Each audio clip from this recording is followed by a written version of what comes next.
So we're here today at Crosspointe Dental Orthodontics and Sleep Solutions, and I'm going to let you introduce yourself.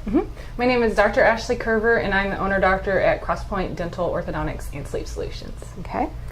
And I want to talk about sleep today. I'm going to actually read a statement because I found this and I was like, wow.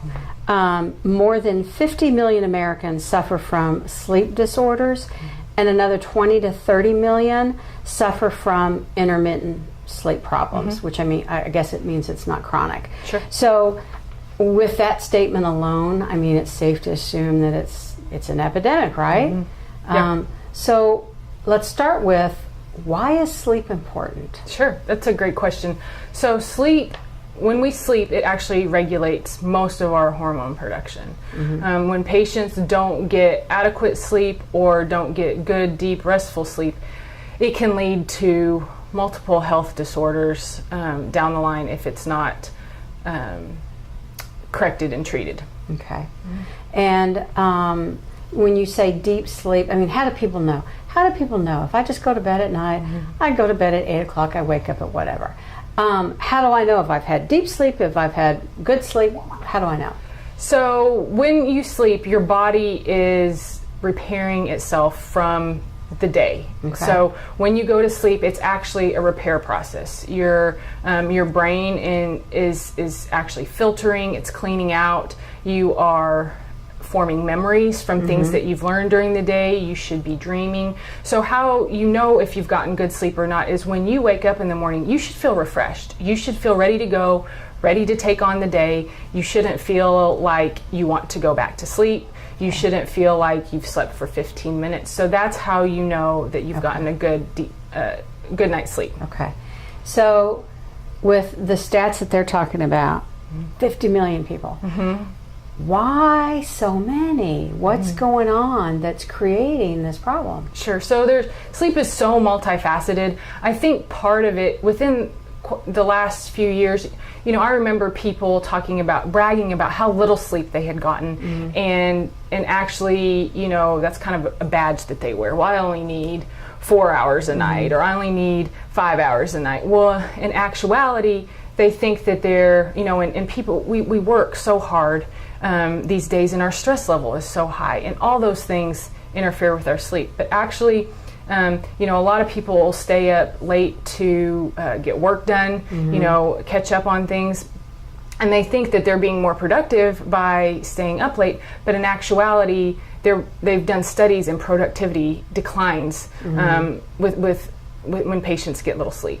So the routine of, when you were little, you always had a bedtime? Yes. There's a reason for that. Yes, for sure. And so even as adults, we need to pay attention, and no matter what, always keep a scheduled routine. Okay, that's probably one of the main things. Yes, I would say that if you can have a routine bedtime, because your body will develop a rhythm, just like the circadian rhythm, right? And so, one of the best things you can do is when you wake up in the morning, get some sunlight, because that'll help those melatonin levels decrease, and then as you go throughout the day, they'll rise. That's the get good sleep hormone, so that helps you get good sleep. So if you're suffering, whether it's chronic or not, what do you do? Well, how do you fix that? That's a great question. So there's many different things that you can do to help yourself get good sleep. Like I said, get sunlight every day. Morning is ideal, but getting some natural sunlight is ideal. You want to develop a routine, exercise regularly, try to keep your stress low, which, this day and age is really hard, right? Yeah, can you solve that problem? I can help. So, there's many keeping devices, any electronic devices, they emit what's called an electromagnetic frequency. You don't want those in your bedroom. You want those out of your bedroom, and because that can interfere, that can prevent patients from getting that deep sleep and decrease melatonin levels. So if I attack all of the things that are related to lifestyle, and I've gone through the checklist, and I'm doing all of those things and I'm still having problems, then what? Right, that's a great question. I would recommend that patients come see us because there's different things that we can do, whether it's insomnia, if it's sleep disordered breathing, which includes snoring, sleep apnea. Some patients are chronically vitamin D deficient, so there's some therapy that we can do with that. So there's many different things that we can do to help patients get a better night's sleep. Okay. So again, I guess if I've tried things on my own Sure. and it's not working, then the best thing is to come to you guys and say, Sure. okay, test me, let's see what's going on Yeah. and find what's the best solution. Yes. So there's not one solution. It's dependent upon the individual. Right, absolutely. Okay. Yeah, it's our recommendations are custom tailored to each individual. Okay. And a lot of patients will take medications to help them sleep. And it's been shown that if a patient takes a sleep medication for a lengthy amount of time, it actually decreases their longevity. So we want to try to find the root, the underlying cause of why the patient, if you need a medication, well, why do you need it? So we want to help the patient find out why they need that and see if we can help them sleep better, possibly without it. Okay. Excellent. Any final thoughts?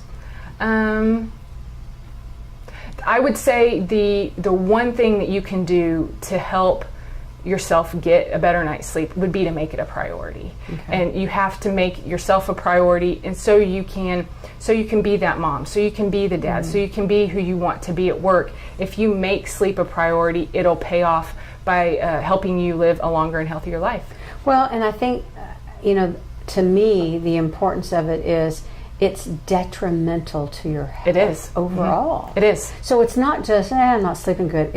It affects a lot of things, right? I mean, it's not just, It can, being chronically sleep deprived over time can lead to heart attack, stroke, and ultimately even death. There you go. Carrie Fisher, the famous actor, she died of sleep apnea. Yeah. She was on that plane and they saw her snoring, and she had episodes where she wasn't breathing, and then when the plane landed, she had a heart attack.